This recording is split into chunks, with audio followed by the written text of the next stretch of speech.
Dude, it's like you're right there. Oh. Hey everybody, welcome to my review of Hercules, and back by unpopular demand, Daniel Smitherson is here with me again, once again. So we just saw Hercules, and it was way better than I was expecting. Yeah. Way better than I was expecting. Now, probably that's because my expectations were so low for this movie.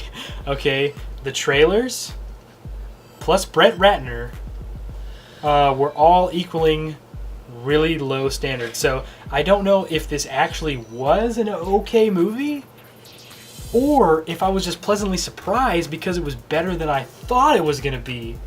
Like, they just lowered the bar so low that they made it easy for them to jump over it. It's one of those, I'm going to have to kind of let it simmer. Oh, wow. I can still see. I'm going to have to let it simmer a little bit before I really know how strong a recommendation I would give this, but definitely leaving the theater, I was more entertained than I expected to be. Got to talk about The Rock, obviously, because he is the leading man in this movie, obviously, and Smell what he's cooking. they do a surprising job. I thought they do a surprising job of keeping him within the limits of his acting, but right on the edge. There was only one time, which I'll discuss in the spoiler section, where I felt like he kind of overstepped his acting ability. But for the most part, they keep him like at the cusp. Like, there were so many times where I really thought that it was going to be over and he was going to say something just totally ridiculous, but they keep him contained. You know what I'm saying? The script really works. Another thing, that's another great thing I like about it. The script. The humor, like the tone of this movie is totally different than from what the trailers led you to believe. Yeah. It's not dark and serious all the way through. There's just, they sort of sprinkle that in, and then they also sprinkle in, like, you know, comedic relief all throughout the movie, but they do it really tastefully, and they're not like hitting you over the head with like, hey, laugh, this is funny, you know, like with like cheesy like cliche shticks. No, the characters, however, are extremely cliche. Yeah. He's got a team of 5 people with him, okay, and they're pretty much all the cliche. You got the troubled one, you got the old wise guy, you got the smart aleck guy, you got the cliche strong female character who can't do anything wrong. Most of them were really one-dimensional. Hercules is the only person that has anything happening to him. But they work the cliches surprisingly adequately. High praise with adequacy there. Yeah, I mean, I think to what you're saying, you know, they didn't give too much attention to any one of the supporting characters, so it seemed kind of balanced within the team dynamic. You know, definitely with the word that came to mind about halfway through the movie for me was campy. You know, there was enough campiness where, you know, they didn't say, we're going to try to keep this the strict, you know, epic legend that is so serious that you have to revere the Hercules story and myth, that it's just hardcore sword and sandal action and everything. There was plenty of action, plenty of great stuff going on, but it was fun, you know? I mean, there was enough humor without it being silly to let you know, hey, we're not silly. Without it being too silly. Yeah, without it being too silly. So you understood they're not taking themselves too seriously in the movie. So I like that. Okay, 2 things. One, the trailers, unfortunately, they do have a lot of the coolest scenes.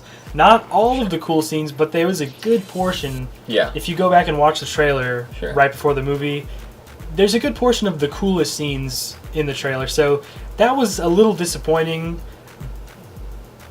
but it worked. But you know, I would say to that, when we compare that to what we've seen in like the last Spider-Man film and some of the others, well, that's the worst example. Spider-Man 2. They didn't overdo it with the trailers to where there was like 15 different ones. They did hit most of the big highlight shots, but they didn't cover the entire film, so that, like you were saying earlier, when you went into the film and you watched it, you didn't automatically know everything that was going to happen. So I did like that.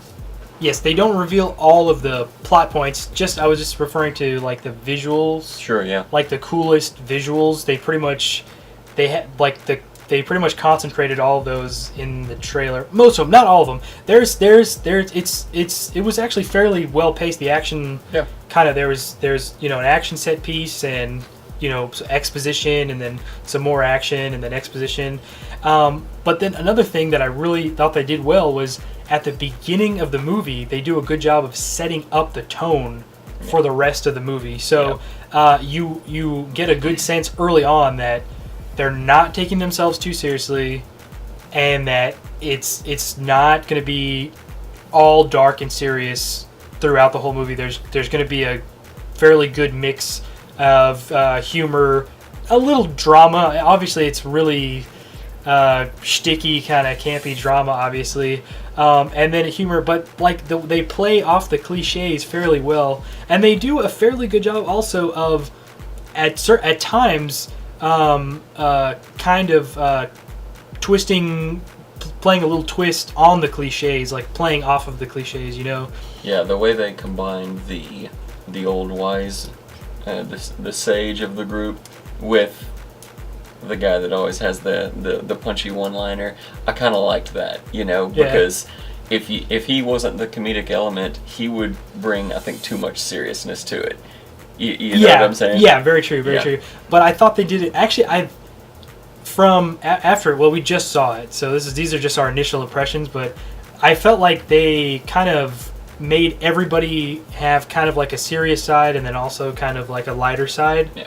Because they all at some point kind of give a little comedic relief. Yeah. The whole team, they all kind of. Yeah, within the group they did that. Some of the various villains. Maybe not so much. They were maybe a little more one-dimensional. Like the core team of actors, the characters, they kind of have like a serious side and a lighter side, and they do a fairly good job of giving them a little bit of character. There are attempts made to kind of make them likable and give you some sort of attachment to the characters. You know what I'm saying? Like everyone has like a little story. They all have a past. And I thought it worked. Adequately. Yeah, I for the amount of enjoyment that I got out of the film, which again was more than I was expecting going in, so that might have something to do with it. But I was surprised at how relatively empty the theater was. Granted, it's Friday. I mean, it could have been Lucy and a couple others opened up. There's other things in the theater to kind of draw away from that, but. I'm hoping that some word of mouth will get around that people will go out to see this because, if you're looking for an entertaining sword and sandal flick, if you like the charisma that Dwayne Johnson, I almost said The Rock, it's Dwayne Johnson. He's a thespian now. He's a real actor now. But if you appreciate what he brings to the screen, then it's worth seeing. I think I would recommend people go watch it. What would you rate it? That's a tough one. Like you were saying, it's we just saw it and it definitely surprised me. I would say, having seen Lucy just the night before, compared to that one, like I said in the theater, I enjoyed it more than that. So if I was giving it a grade, I'd give it a solid B+. Wow. Yeah. Wow. For what it was. If this was turned in as your master's dissertation or something, maybe not so much. But for a 10th grade, midterm or something, B+. Solid effort. Yikes. We just saw it, so my initial score, I liked. Like I said, I don't know if my expectations were just so low that any attempt at being sort of good was going to, really set it over the top for me. But right now, I'm going to give it a 6 out of 10 for my score. We really liked the movie overall. Yeah. Tell us what you thought of the movie in the comments. Or if you're definitely not going to see it, tell us why you're definitely not going to see it. And check back here for more reviews. And I will see you next time. Oh, we're just two bros doing movie reviews? Yeah, man. So we slapping each other? Yeah, no, that's stupid. Let's not do that.